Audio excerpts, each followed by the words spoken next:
Hey everyone, welcome to the Happy Flosser podcast. My name is Billy Lunt. I am your host, and I'm here to talk to you about all things dental hygiene to support you on your journey through the dental hygiene program. It's really great to be with you guys today. In this episode, we are going to talk about legislation and policy development. There's so much going on right now in our profession. And this is something that you will learn when you take your community dental health course. So I thought it was a great opportunity to just really dive into the legislative process and how policy works. So policy development is achieved through formal decisions, rules, or legislations. And that can happen at the national level, the state level, or the local level. And all policy initiatives should involve efforts among different partners and stakeholders, including people like dental professionals, community leaders, coalitions. In our state, we have the New Hampshire Oral Health Coalition, and the public. So regardless of the level of policy that's desired, the order of the procedures are nearly identical. So understanding the policymaking process is really crucial in order to solve the needs of the public. So you develop personal and professional relationships with policy and decision makers. You collaborate with partners to identify if you have to collect some data. Assess the oral health needs and the existing resources that are out there. You're looking for the gaps, and then you're going to share the data with the partners and identify some of the strategies and solutions that you think might be needed in order to close that gap. So the establishment of political advocacy relationships, it's really beneficial for educating and influencing legislators who will be voting on bills that may have an impact on oral health and oral health initiatives. And things like your scope of practice, your supervision, and reimbursement for members of the dental hygiene profession, all of this is impacted by the legislature. And so we want to make sure that we're educating the people that are voting on these things, because all of those decisions impact care that our patients receive. So some of the examples of policy or rules include things like temporary dental hygiene licenses for a Mission of Mercy project, or a process to certify a mobile dental team serving an elementary school. School boards approving that all children will receive a medical dental screening. And there was a lot of movement on that particular one where we were having a hard time getting the parents' signatures back. So I noticed even with my own kids that came out at the beginning of the year with all the other things that you had to sign. And so you weren't signing to have it done.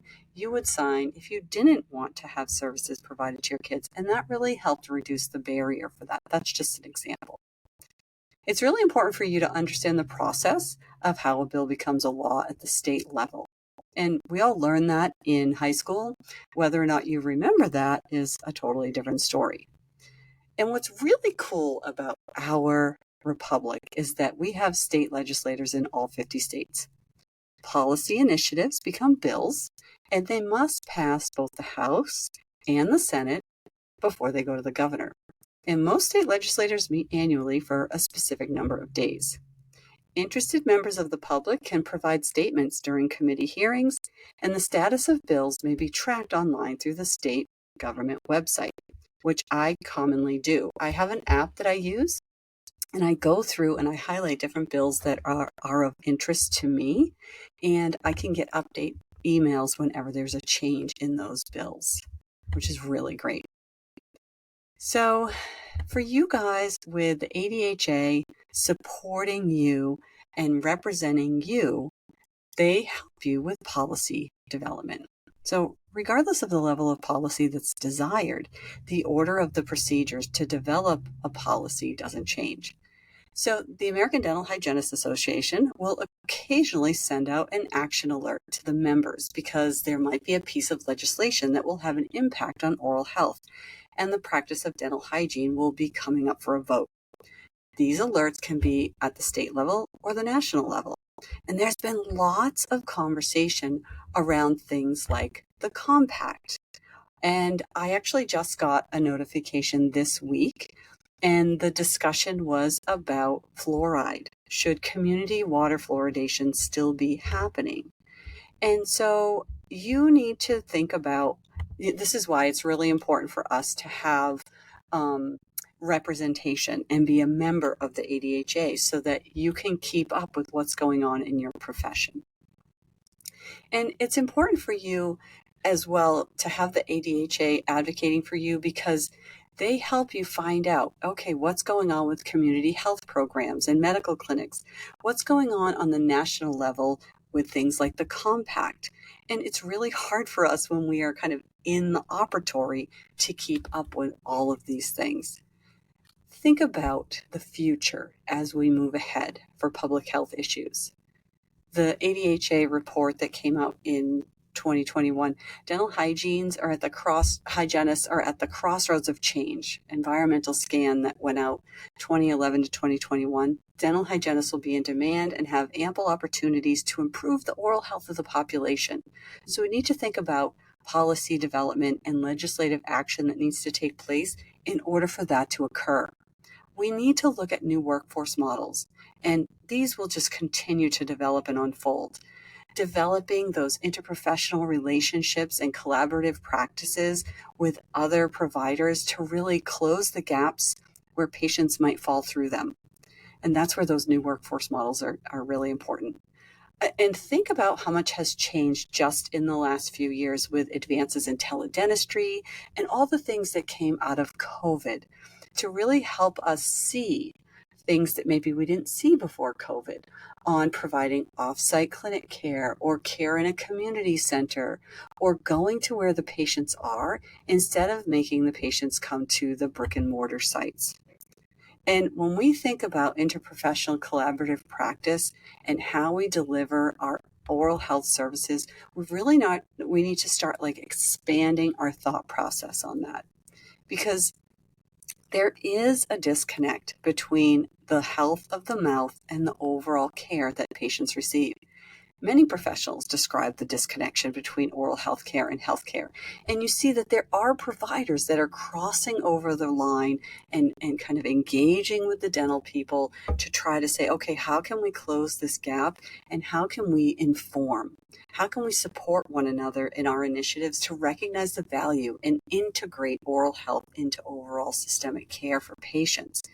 We want to increase that national and world recognition of the relationships between oral health and overall health to see, okay, how are we going to really move the needle for our patients? And when we focus on professionally sharing with other professionals and have that intercollaborative relationship, share the information, share the data, share the resources, share the educational material, and what's going on in the communities around us. And any information that we have associated with oral health, it'll go a really long way to collaborate with the medical people, with the pharmacy people, with the social services and other educators, diabetes counselors, physical therapists, elementary school nurses, like all of these things, occupational therapists, they're all part of the big picture.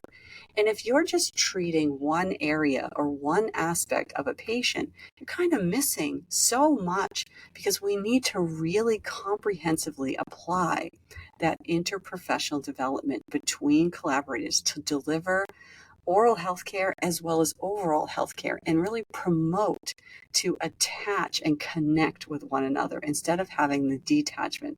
We want to have that collaboration between providers. This is a key piece as we move forward. Think about the anticipated growth of the interprofessional development. This will improve overall oral health and systemic wellness. A lot of these comorbidities, a lot of these chronic diseases, we know as dental providers that it's strongly connected in the mouth. So when we're thinking about legislative action, policy development, I can't help but think of interprofessional movement forward. So future interprofessional collaboration brings change in education, brings change in practice delivery systems, and oral healthcare practitioners can really weave themselves into the different health workforce models when this is all fully integrated and supported. If you think about the ADHA conferences and you have all these different professionals going and everybody's kind of interconnecting, when we really learn the value of that collaborative experience, it builds the relationship and really pulls everybody together. It increases access to care. It puts that emphasis on the oral systemic link where it should be. It kind of connects the dots between providers so that we can all make different changes in how we're looking, what our perspective is as we kind of move ahead. So if you think about the dental hygienist working with the school nurses, working with the healthcare professionals in long-term care units, working with the diabetic educators, working with all of the different, maybe the WIC programs for the nursing moms and the pregnant moms, and really taking a look at how we can provide educational support, oral assessments, and some of the really key pieces that these patients need, and support the providers as well so that we can move the needle on the workforce development when it comes to policy. Think about what you envision as a workforce model in your future as a provider. Maybe you consider a dental hygienist as an advanced practitioner who's advocating to move the needle on your profession. And, there are some dental therapists in some states, so there's opportunity for that. There's opportunity for an advanced dental hygienist. Think about where you want to take your career. So a hygienist who has, mid-level provider is kind of a word that gets tossed around, but a hygienist graduates and then you get out there. I don't want you to confine yourself to the operatory. I think if you can expand your thought process on the legislative process and really think about what those alternative workforce models could look like in the healthcare profession and how you can have a key piece role in working with the physicians, the nurses, and really provide some support to those practitioners so that you can really help the patients kind of on a community scale. Right? Some of the resources that aren't available, some of these workforce models really help to serve these populations that are not able to easily get access to dental services. And if you can kind of weave into the places where those patients or people do go, maybe they're only seeing their general practitioner, and you can weave into those environments, it's going to go a long way at helping improve the access to care for all. So what I want you to think about when you're thinking about legislation and policy development, I want you to think about impact. I want you to think about scope of practice and think about what it looks like outside the operatory for you as a dental hygienist and what kind of impact you can have on the community around you. Because I think sometimes we just got kind of like, oh, I don't really know what that looks like. We have the state right next to us has an independent practicing dental hygienist. There's community dental health coordinators. Minnesota has the dental therapist. They have the advanced dental hygiene practitioner in different states. So if you think about these workforce models, think about who develops these. We look for the need of the population and we develop those workforce models around the needs. The ADHA is a huge component to that. Some of these individual states and state organizations, the New Hampshire Oral Health Coalition, Steering Committee, these are discussions that we have monthly when we're talking about legislation policy development. We're also talking about what are the needs and what is the workforce model currently doing? What is the scope of practice currently doing to meet the community needs? And there's other healthcare organizations that are also there trying to improve access to care by providing interprofessional collaboration and then policy development around some of these things. So when you are thinking about workforce models, legislative action, and policy development, now I know it can be kind of scary when you're a dental hygiene student thinking, oh my gosh, I don't know anything about policy development. I will tell you that sometimes you just have to take a step out there. Trust what you've learned in school. Maybe let's talk about the topic of fluoride. Just last week, there was a public hearing about removing fluoride from the community water. So think about what you've learned in school about community water fluoridation. And no matter what you feel about community water fluoridation in either direction, think about what input you could have and how that is a public health safety issue, right? So there's some people that feel like no matter what the benefits of community water fluoridation is or are, whatever those benefits are, it still takes away the right to choose. And so that's an argument. And so wherever you fall on the spectrum around community water, I'm just using that as an example of how your voice matters. Going there with the perspective as a dental provider, a dental professional, to work with some of the other providers and other people that are coming to that hearing to have that conversation about whether they agree or disagree on community water fluoridation, provides you with that opportunity to have those engaging conversations. People are there to hear, people are there to listen. And when you go to a hearing and you voice your concern, it gives you power to know that you're making a difference and that somebody heard your message. And I really encourage you guys to take an opportunity to attend a hearing. Even if you don't speak, you will definitely learn and grow by going to one. It takes guts, I know. It's kind of a scary challenge to give you guys to say, "Oh yeah, just go to the state house." It's not intimidating at all to stand up there in a hearing. It really is. However, going and observing will give you, maybe that's the seed that needs to be planted to help you consider what the next step is. So that maybe if a bill comes up or a policy development unfolds and you feel very passionate about something, you would have that experience under your belt so that you feel more engaged or maybe a little more brave to go to one of those hearings and have your voice be heard and go there prepared. So that's all about legislation, policy development, and workforce models, and some of the growth that's happening out there. There's so much to talk about with the compacts and policy development and scope of practice and things going on with dental assistants and things going on with hygienists and all of the workforce stuff. I don't have enough podcast episodes to talk about it all, but it's really engaging and fun.